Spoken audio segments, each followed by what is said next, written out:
Julia Manchester is a reporter for The Hill. She joins us now. Julia, thank you for joining us.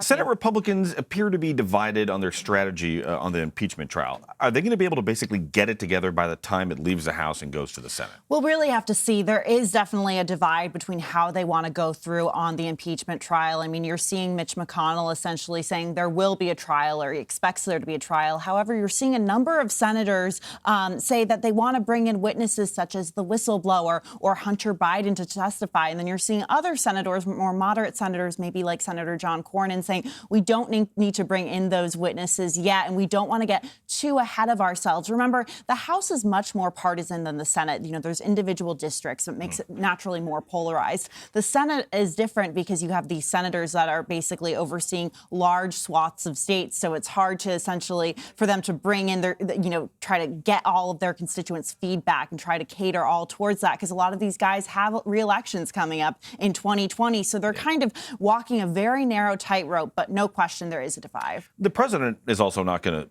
sit by. He's been showing his support for House Republicans during these hearings. He's tweeted a couple times about Congresswoman Elise Stefanik. How will these hearings influence the local elections that are coming up in 2020? Mind you, we're just seeing the House right now.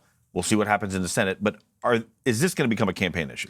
Absolutely. And I think Elise Stefanik, in her performance during the last couple of days of testimony on Capitol Hill, is a prime example for that. She has very much became a voice and a face to this GOP resistance to these impeachment inquiries in the House. And she's gotten a lot of national coverage. Her opponent has also gotten a lot of national coverage and has been able to fundraise on this. However, I will caution that a lot of these Congress members and these opponents challenging them in 2020 don't necessarily want to be talking all about impeachment. They want to be talking about those kitchen tables, such as health care, kitchen table issues like health care and the economy. So they, too, are walking a very narrow tightrope. Their kitching table's not in Washington, D.C. No, it's back not. in their Yes. districts. Switching gears to an election that already happened.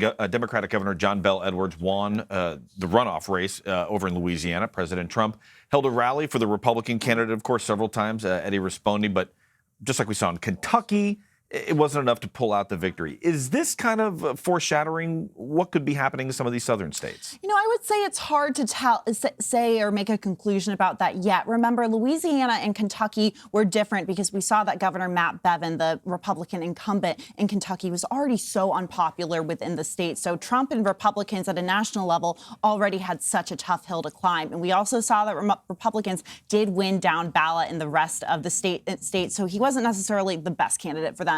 In Louisiana, we have to remember that Bel Edwards is an incumbent, so he's naturally kind of the candidate everyone is used to. The power of the incumbency. Yeah, exactly. But at the same time, the Trump campaign and the Republican Party poured so much money, and he made a number of appearances in this state. So I think there are definitely Republicans who are probably a bit nervous, on alert because of the outcome of the election. However, I think we'll really have to see how this impeachment inquiry goes in the Senate and really what happens between now and 2020. Remember, we have a whole year, so who knows what will happen. And we go from the deep South, of course, to up here in New York. Former New York City Mayor Michael Bloomberg spoke at a New York church Sunday morning. He apologized for his stop-and-frisk policy during his time as mayor. Let's take a listen to that. I got something important wrong. I got something important really wrong. I didn't understand that back then, the full impact that stops were having on the Black and Latino communities.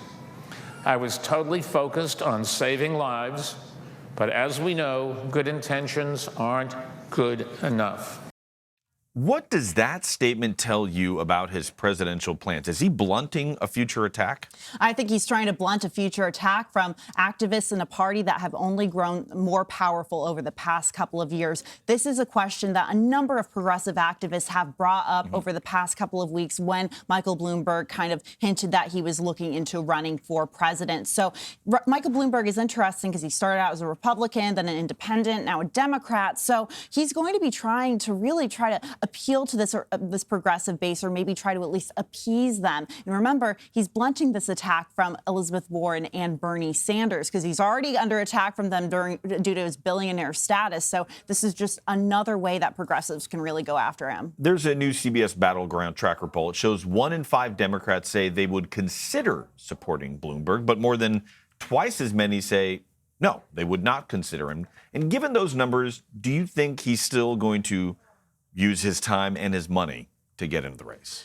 You know, I think he will definitely, it seems like he's going in that direction because he filed to run in the Alabama primary. So he's definitely testing the waters. And I think those poll numbers could, you know, show some positive signs for him. And I think I think he genuinely believes he is someone who can maybe try to alleviate that progressive pressure from the Democratic Party and come in as more of a centrist candidate. He is someone who believes that his money, his name recognition can beat Donald Trump in 2020. However, we have to also look at how he's doing in individual states. Michael Bloomberg obviously has quite a bit of name recognition on the coast, you know, New York, California, but you know. In the southern states, which everybody wants to win, they recognize it. They may not like how it's recognized. Exactly. So, but for someone like Deval Patrick, former governor of Massachusetts, he even faces an even tougher climb because he's known in New England, but go down to the South, go to the Midwest, or even portions of the West, it's kind of like Deval who? Exactly. And you wrote about the former Massachusetts governor, and he's doing some work in New Hampshire. What kind of impact are we going to see he's going to be getting into the race? Does he have a chance at this point? So I've talked to a number of people close to the governor who have worked with the governor, and they believe that he is in this for the long run. This isn't just kind of to make a splash or impact the primary in the short term. However, he does stand to make probably the biggest impact in New Hampshire, and that's what I wrote about because we have Vermont Senator Bernie Sanders and Massachusetts Senator Elizabeth Warren, who obviously have probably the highest name recognition along with Joe Biden in the state. So I'm arguing that Deval Patrick could peel off support and peel off votes from Sanders and Warren, and maybe in a way inadvertently help Vice President Biden. However, Deval Patrick is also positioning himself with Biden on a number of issues, so he could also peel off votes from Biden as a centrist. However, his status as a former Massachusetts governor, it definitely makes New Hampshire an easier climb for him than the other primary states. And if you look at history, a number of winners of the Democratic primary, Democratic presidential candidates, whether it's John Kerry, Michael Dukakis, Paul Tsongas, they are all Massachusetts and from New England, and they won. Well, and you're right. People in Iowa may be going, who? But people in New Hampshire, the second contest, are familiar with the name. Now, is it possible at this point for any other new candidate to get into the Democratic field and have a shot?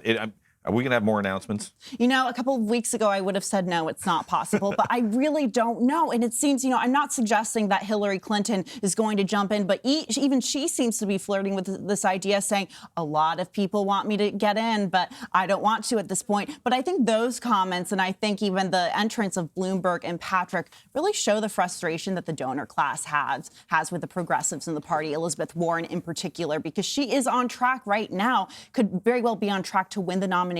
And that makes a lot of establishment Democrats concerned. I mean, we saw former President Obama say last Friday he's cautioning against the Democratic Party moving too far to the left. And that's probably a direct reference to Warren and in some capacity, Sanders. Well, and you make a good point. The donor class is always paying attention. Oh, yes. Julia Manchester, thank you very much for your time and insight. Thanks. Thank you.